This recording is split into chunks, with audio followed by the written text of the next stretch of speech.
trying out a new spot today, so I've scoped it out. It looks like a pretty decent little open area, but I think this is the first time anybody's launched or landed here. The weird thing is that it's by these power lines, which apparently are so strong that if you walk under them with the paramotor, the swing arms started to give me like a static shock. It was never happened to me before, but I'm going to try and start this thing up and see if it works out.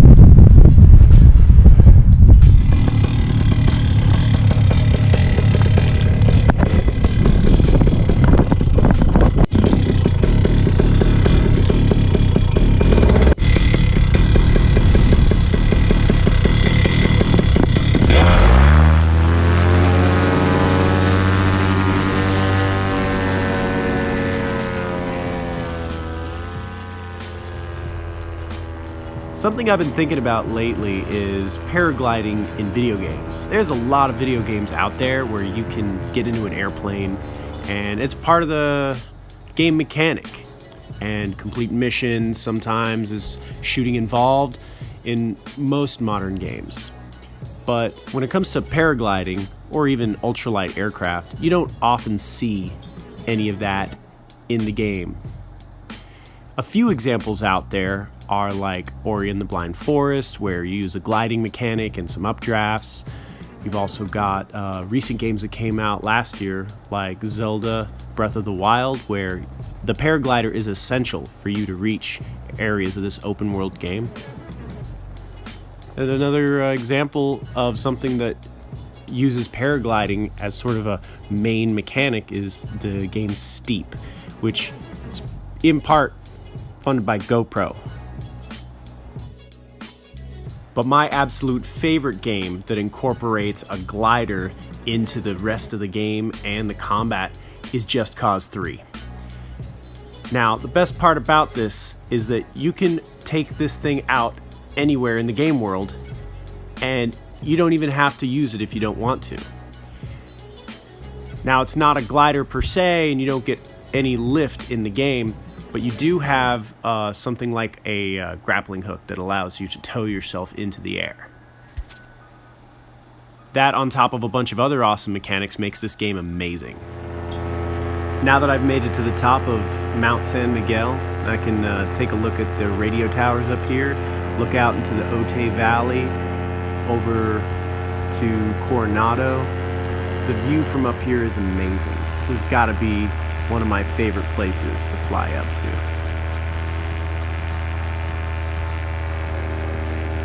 But, you know what? I gotta tell you, this never gets old for me.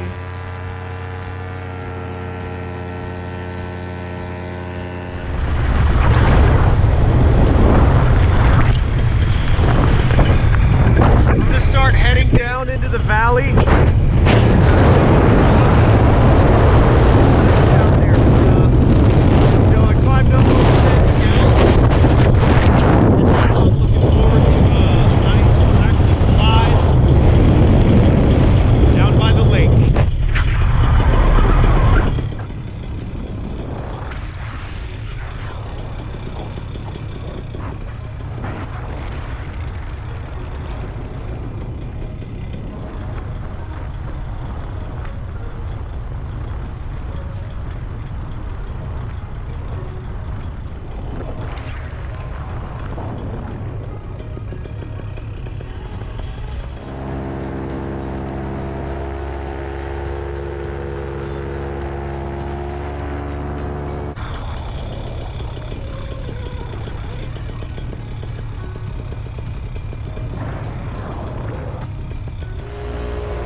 was a really great flight, actually. I might come back here, but you know, it really just depends on what the weather's doing and whether or not I can get out for a flight. But it's much closer and more convenient than any other place that I can drive to fly. Anyway, that was a lot of fun. See ya. I hope you liked this video. If you did, click on the subscribe button to see future videos. Thanks.